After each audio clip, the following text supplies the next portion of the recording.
आप देख रहे हैं न्यूज फर्स्ट नेटवर्क, आपके साथ आपकी आवाज। होता है जिससे कि चरस गांजा लोग जगह जगह पे कोने कोने पे जो बिक्री हो रहा है, उसका आप उस बारे में आप क्या कहना चाहोगे? उसके बारे में मैं इतना कहना चाहूँगा कि लकीली असलम शेख जो यहाँ के विधायक है उनको अभी पालक मंत्री बनाया गया है। तो मैं चाहता हूँ कि भगवान ने अल्लाह ने एक मौका दिया है, तो उस मौका का वो पूरा उपयोग करके ये सारी चीज़ों को रोकने का उनका काम है। भारतीय जनता पार्टी इस प्रकार के काम पर जिस प्रकार से भी कठोर कार्रवाई असलम भाई अगर करते हैं तो हम उनके साथ में खड़े रहेंगे। सर, और बीच में एक केस हुआ था जिसमें एक 6-7 लोग जख्मी हुए थे बहुत बुरी हालत में, और उसमें क्या कहना चाहते हैं आप? उसके बारे में जो अभी तक मैंने बात बताया उसके बारे में ही बताया कि पुलिस ने कम से कम वो पर्टिकुलर केस में समाधानकारक कार्रवाई अभी तक की है। जो थोड़ा बहुत बचा है वो आगे उन्होंने करने का आश्वासन हमको दिया है। खुलेआम ड्रग्स माफिया लोग जिंदा जो रास्ते पे आकर बेच रही है, तो उनके किस तरीके से आप रोक लाएंगे? मैंने आपको बताया कि मेरी आवाज़ आपके टीवी के माध्यम से असलम भाई अगर सुनते हैं तो पालक मंत्री बने हैं, वो तुरंत उसके पर कार्रवाई करे। गुंडों पर, बदमाशों पर पार्टी कौन सा है ये हम देखेंगे नहीं। अगर असलम भाई कार्रवाई करते हैं तो भारतीय जनता पार्टी उनके साथ में रहेगी। और मेरा आपसे पर्सनल एक निवेदन ये है कि मेरा बाइट पूरा होते ही आप असलम भाई का जाकर बाइट ले लो। इसके बारे में जनता को मालूम पड़ने दे उनके मन में क्या है करके। ऐसा ये लोगों का आरोप रहा है। मैं किसकी कार्यकर्ता, आजकल तो हमारे ही कार्यकर्ताओं पर केस हो रहे हैं। किस कार्यकर्ता की बात कर रहे हैं आप? अब आपको खुद मालूम है मुद्दे के लिए जिस कार्यकर्ता के खिलाफ केस किया है वो आदमी केस करने वाला एक हैबिचुअल क्रिमिनल है। पहले से वो बहुत बड़ा अपराधी है। खुद के बाप को मारने की उसके ऊपर केस है। मंदिर के पीछे की जो खोली अवैध रूप से उसने मंदिर की खोली कब्जा किया है। इसलिए हमने पुलिस को कहा कि जब ऐसे क्रिमिनल लोग, अपराधी लोग, शातिर अपराधी आपके यहाँ FIR करने के लिए आते हैं तो आप पहले उनका बैकग्राउंड चेक कीजिए और उनके कंप्लेन में कितनी सच्चाई है वह सब करने के बाद ही कोई केस लीजिए। क्योंकि सामान्य आदमी, सामान्य नागरिक को जब ऐसे लोग फंसाएंगे तो पुलिस के ऊपर लोगों का विश्वास खत्म हो जाएगा। आप ये क्या समझते? अभी इन्होंने अभी बताया हमारे सांसद श्री गोपाल शेट्टी जी को। अभी इनसे हम पूरी जानकारी लेंगे। हमारे कार्यकर्ताओं ने उसमें कुछ लिखा पढ़ी की है, लेकिन उनको मैं आश्वस्त करना चाहता हूं कि आप पूरी जानकारी आज दीजिए। आपके लड़के की परीक्षा का डेट होगा तो वो करेंगे, नहीं तो वाइस चांसलर तक जाएंगे कि इस लड़के के स्पेशल परीक्षा आप लो। इस तरह से कोई किसी को हम तकलीफ में, मालोनी में रहने नहीं देंगे। और क्या कहना चाहेंगे, क्या बात हुई पुलिस से और क्या आश्वासन मिला?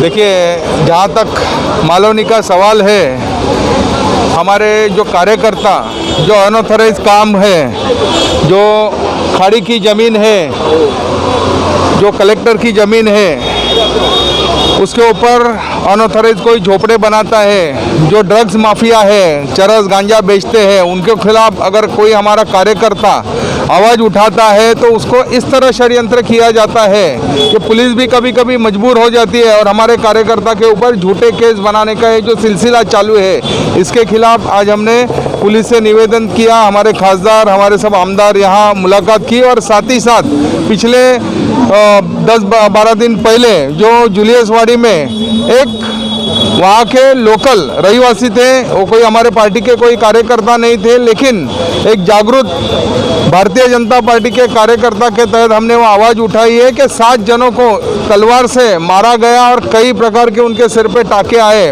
और उसमें जो 307 कलम लेना चाहिए था, 506 पार्ट 2 लेना चाहिए था, उसके खिलाफ हमने आवाज़ उठाई और वो कलम पुलिस ने लगा के उनके ऊपर सख्त कार्रवाई करने का आश्वासन दिया।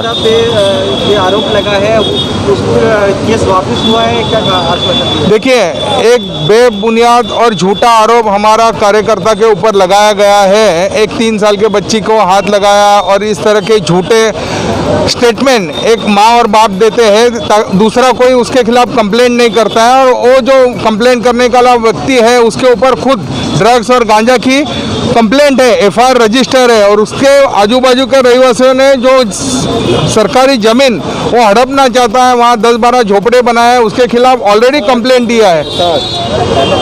जो भी कंप्लेंट उन्होंने झोपड़े बनाए उसके खिलाफ कंप्लेंट देने के बाद वो आरोपी यहाँ के जो भू माफिया है उसको साथ में लेके, मैं खुला नाम लेके भी कहूँगा कि ऐसे लोगों को साथ में लेके एक षड्यंत्र बना के हमारे कार्यकर्ता को फंसाने की कोशिश की और उसके खिलाफ हम लोग आवाज़ उठाएंगे। बहुत बहुत धन्यवाद। विजय जी, आप क्या कह रहे हैं?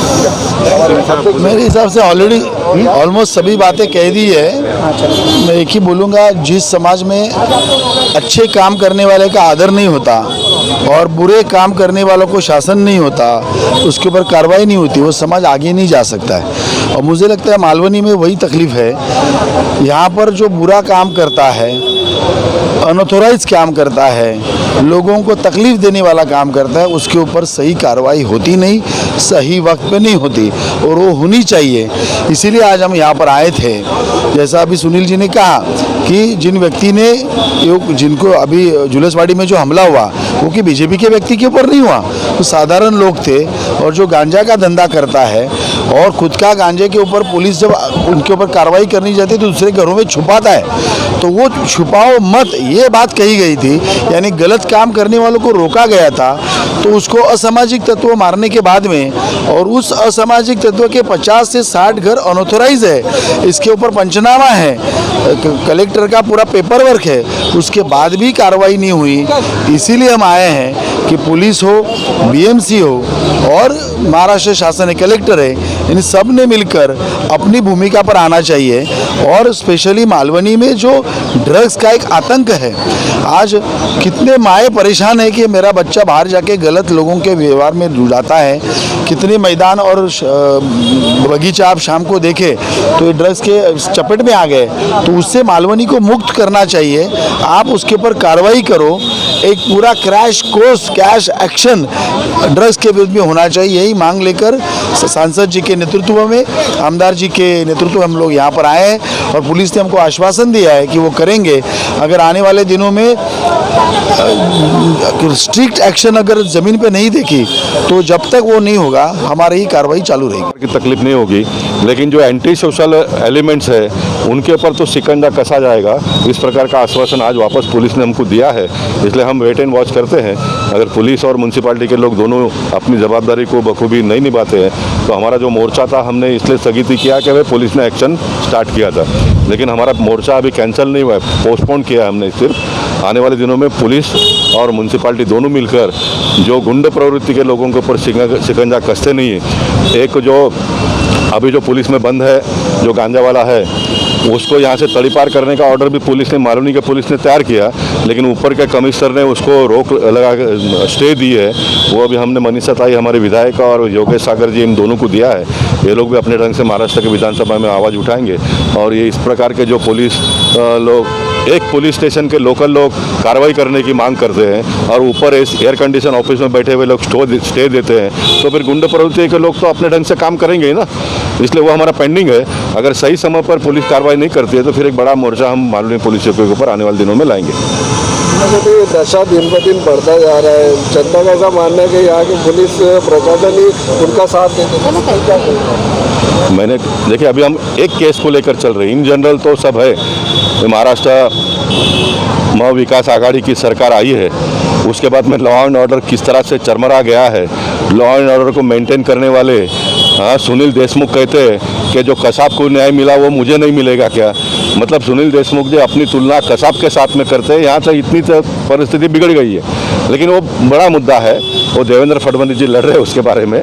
लेकिन मालवनी के बारे में जो कुछ भी है उसके बारे में हम लोग लड़ रहे हैं। कोरोना का भी समय है, इसलिए आंदोलन करने के लिए भी वापस कोर्ट ने ना कहा है। इन सारे बातों को लेकर मुझे लगता है कि छोटे छोटे आप जैसे माध्यम से जो लोगों तक बात को पहुंचाने का प्रयास करेंगे और जिस दिन सारा सब कुछ खुल जाएगा उसके पहले अगर प्रॉब्लम सॉल्व करते हैं तो ठीक है, नहीं तो फिर लोकशाही ने हमको जो अधिकार दिया उसका तो हम उपयोग करेंगे इस समय पर।